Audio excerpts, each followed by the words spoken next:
What is going on, guys? Today we'll be talking about our top 8 roller coasters here at Knott's Berry Farm. So this is also my second favorite park, as you can tell. So we'll get through our top 8 roller coasters, but before we do so, these are only my opinions, but some of you guys might be asking, wait, some of these rides need to swap a little bit, and one of them needs to be higher.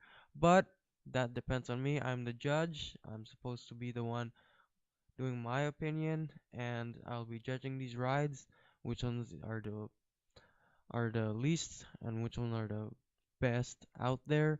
So today, that's what we'll be doing. So next up, our eighth roller coaster, of course, you guys already know, is Coast Rider.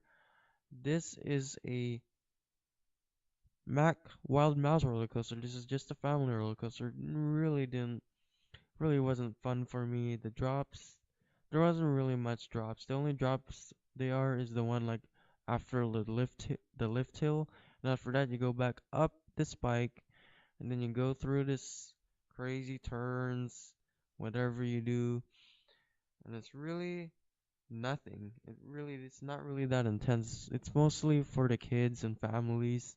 That's why they call it a family coaster. So, yeah. But it opened in 2013 though, which is pretty new, but still. And now we're going to our seventh place is the Sierra Sidewinder. Now, this is a max spinning roller coaster. Now, the reason why it's a little lower in this list is because it's really not that fun for teenagers, and I say that this roller coaster does need to have more drops, more airtime. If it has those, and if the ride is also taller, then yeah, and the drop is bigger, then of course this would probably be in a higher score, and it'll probably be the eighth. I don't know, but or or maybe the fifth. Who knows? But so far, this roller coaster isn't that great for me. It really didn't do anything much. It only spins you around crazy, and it's just basically just focusing for the kids and families. Same thing as Coast Rider. So that's the reason why it's in the seventh place. Now, our our next coaster going to the sixth place is the Vekoma Boomerang of the park, which is called Boomerang. So they just got a repaint in 2013 with the Coast Rider construction. So before the color scheme was purple and lime green, those were like colors of a fruit, which is grape, but it's still they're even though they're repainted it, it still doesn't look as good. Of course, it's built by Vekoma. Vekoma boomerangs are still popular, but isn't really not that great anymore. So yeah, it does get rough. So I really didn't like it. I rode it once and then I get off and I didn't want to ride it again. It was it was fun, but it just banged my head all over the place. And yeah, maybe it's either the restraints or it's because of how they made it. I think it's how they made the ride. But it would have been a higher score if they just made it original and not a boomerang coaster. Maybe just an arrow coaster. Maybe to make it like Drake and Fire at Busch Gardens Williamsburg. If they made it like that, probably. Or they just probably made it smoother, then probably would be in a higher score. But of course, it's built by Vekoma, and that's why it's going to the sixth spot. Now, going to the now our top five roller coaster, our fifth roller coaster here in the list is Jaguar. Now, this is a very boring roller coaster. That is why it's going to a lower score, but I do like it somehow because it does interact with the terrain. But you know what? This roller coaster just turns around and just winds around all over the place in the park. So, and then it just goes through Montezuma's Revenge's loop, which is another feature. But other than that, it really doesn't do anything much.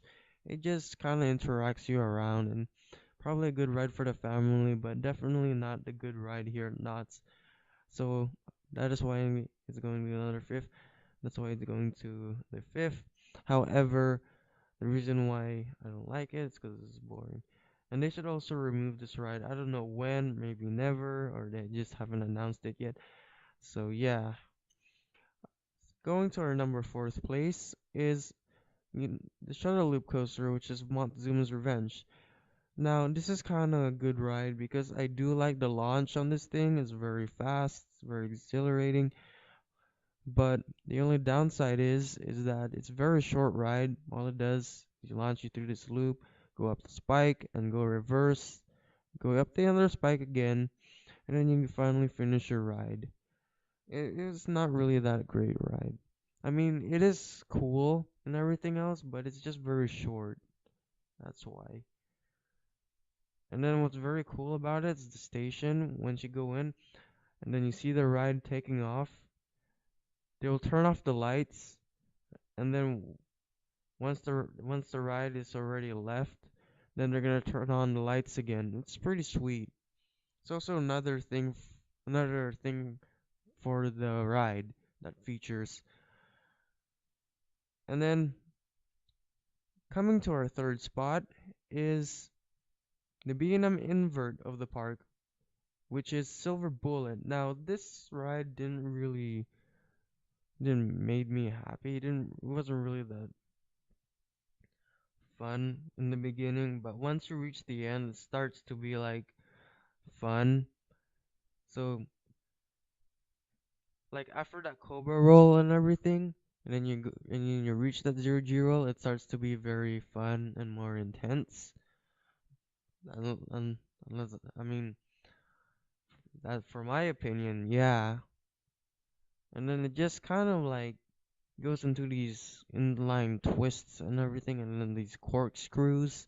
Corkscrews were my favorite part of the ride because it's like you're going through a lake, and then it reminds me of your you're riding in a bow and arrow. You're riding the arrow. You're getting the bullseye. At least that's what it reminds me of. So other than that, this ride is probably great. But the only part I hate the most, though, is that thing on your right. This the thing you see on your right is that cobra roll. Gosh, I don't like the cobra roll because I almost fell out of my seat. Cause remember I saw an accident that happened on Alpine Guys at Busch Gardens, Williamsburg. A man just flung out of his seat right when he reaches that cobra roll. Probably because the seatbelt was loosened. So yeah, I was pretty nervous when I reached that part. But I guess this is still a good ride. I do love the color scheme, so it was pretty sweet. And coming to our number two roller coaster, number two spot actually, is Accelerator. Now this is a very fast roller coaster. It reaches 85 miles per hour and goes straight to this top hat. The top hat feels very small, but it does you do feel the launch, and it's really cool. Sorry, that was the air conditioner. It was very cool, and when you reach the top hat, you do get a lot of G forces when you reach the first drop, and you do go through these insane bank overturns. But the only bad thing about this ride, though, is it's very short ride. That's why it got into the number two place. But if it was a longer roller coaster, or just made it a multi launch coaster, then it'll probably be in a higher rank of the list. But however, it's a short ride. That is why it's going to number two, because the ride does have its first top hat, and and it's really fast and really intense. So that's why it's number two. Finally, our number one roller coaster coming to this spot is the new improved Ghost Rider. This is one of my favorite roller coasters here at the park. I do love this roller coaster. It is very fun, very thrilling, especially it's very smoother now, especially when they renovated it. But when I first rode this, oh my gosh, the line was very long. I had like a 15 3 hour wait or something, I guess. Yeah, 3 hour wait. That was that was like pretty long. Wait, wasn't it 3? I don't think 3 hours because 3 hours is long. So probably like 15-minute wait. So that wasn't that bad.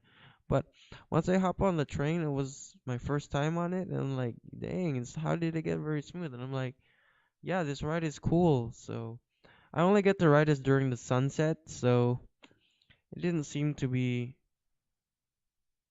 um the way I wanted to be. Like I wanted to ride it like daytime, then I want to ride it at night. But I think sunset's the same thing as night. But I did had a good ride on it. I did get some pictures taken. It was pretty cool. The first drop though was probably my favorite part, but it wasn't really that, intense. It was just okay. It was felt like Grizzly's drop or something. It wasn't really that great of a drop, but other than that, the ride does look great. I liked I liked how they upgraded it. They brought in GC Great Coasters International in the park, and they just did a good job. So hey, what do you guys think? So yeah, anyways, other than that, guys, I hope you enjoyed this video. Comment, subscribe, do me a favor, make sure you give this video a thumbs up, and I will catch you guys next time.